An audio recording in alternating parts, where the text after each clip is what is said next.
Greetings, gods and goddesses in training. Welcome back to the channel. It is Uncle Makara, all relations. Let's get started today. Today I'm speaking about how Primal Sutra finally makes sense to me, okay? When I first started this journey, I had no idea what this was going to be or what it was. And I was very confused about the ideas and the downloads that I was getting. A peak performance shamanism path? In the beginning, it seemed like wishful thinking or a distant dream. Nowadays, it feels real. It feels like it's embodied. It's a part of my life and my lifestyle. Now, with the energy update going on, if you've noticed the Schumann resonance graph, it's been spiking a lot of white hot energies, right? Divine energies, source code energies, you could call them. Now, the source code is finally merging with the light codes from Gaia or the Earth. So there's some stitching happening, a vibrational stitching happening. So this is almost like taking the history of planet Earth and embodying it through our systems of Gaia. So that's what's happening, okay? So the ancestral stuff and the karmic loops, they get healed at this juncture. So there will be anchoring codes, right? There will be this kind of grounded power.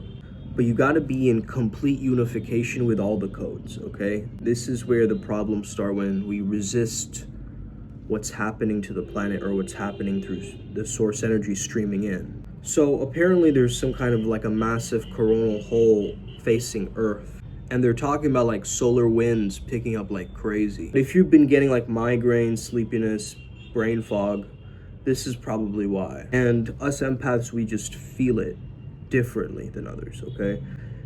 It's just what it is. So it's about memories, right? It's not about random flashbacks. It's a deep remembering of your soul's history. So to merge all past timelines with the current one and the future ones coming into the current one. So that's what it feels like, at least to me. It's like we're kind of all reclaiming our power again. The source codes and the Gaia codes are meeting. Doesn't that sound like Primal Sutra to you? Sure, I know that the struggle was real, but you still gotta let that old storyline go.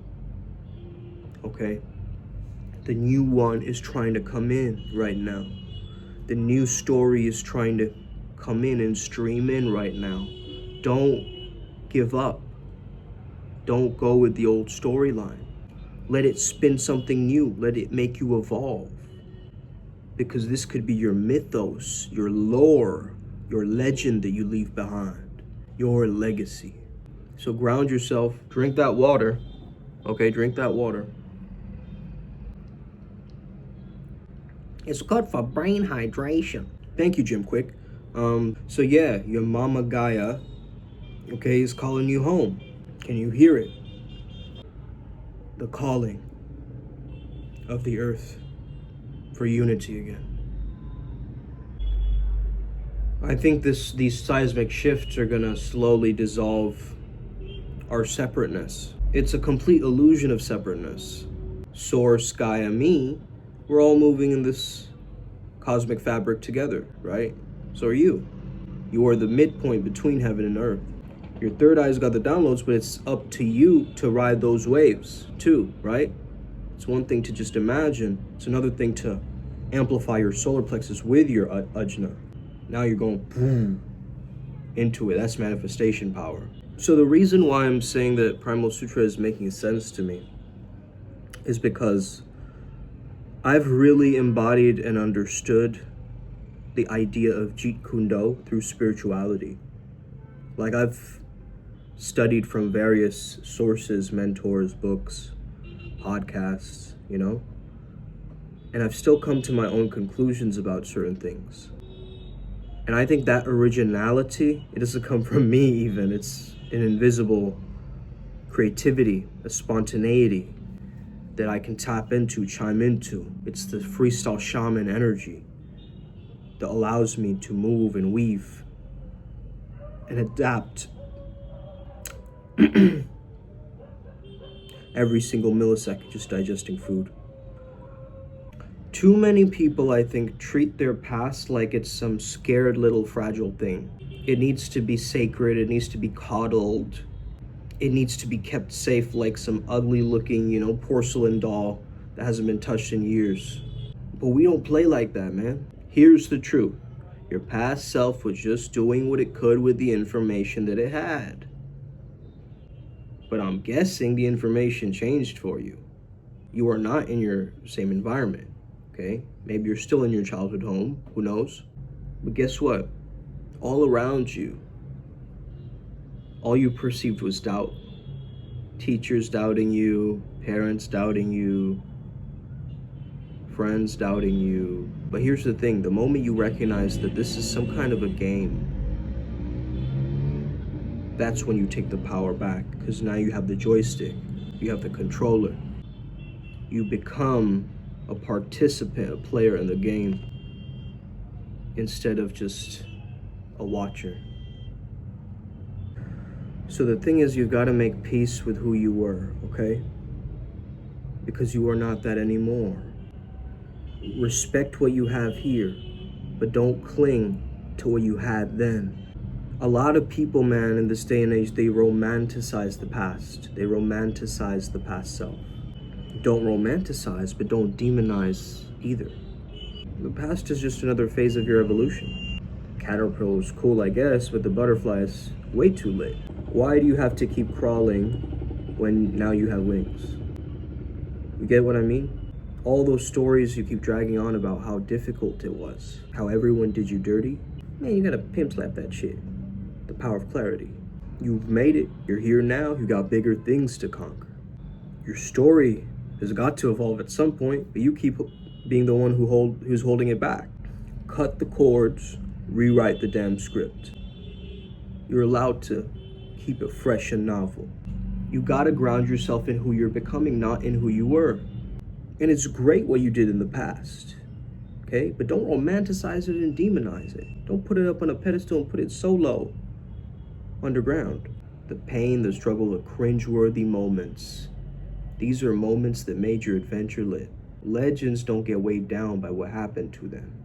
They thrive because of it. So you gotta own your freaking journey. It's honestly like a respect. Like I have a deep respect for my past, because it's a kid, right? What am I gonna say to this kid? Hey, thanks for getting me here, bro. But I got the wheel now, don't worry. Don't worry, little man, right? So this is the energy update and the upgrade. I'm starting to understand Primal Sutra's energy of going back to the core and going to the root of everything. Because really, I had this download recently from Metatron. The root and the crown are the same. Just that they're two sides of the same coin, right? So once you understand that, then you really start to merge with this process. You know, I once created this imagery of my root chakra deity, Chief Deno, with my crown chakra deity, a complete alien being, okay, from Vega. And both of them are like shaking hands, you know? Doing a handshake with each other. An alien shaking the hand of a tiger anamorph character, right? And when I saw that, all my energy, my kundalini energy started just flow. And then I understood that as they were shaking hands, what if the hands merged and then they became one being, a hybrid, right? The crown root, the root crown. What if the beginning was the end? That's beautiful, man. That's so philosophical too. I don't know if some people even got that, right? The creation is finished, so enjoy it. It's already done, so enjoy it. Beautiful, beautiful. If someone can embrace that energy right now and ride the wave of this, because I know I'm going to today, understand that you've outgrown your artifacts. Artifacts are for museums to be observed as items from the past, okay? But I'm not attached to the museum. I'm in love with the muse. Okay, let's get it. Upward spiral, gang. May we never be the same again. Thank you so much for tapping in. Speak to y'all soon. Let's go. Boom.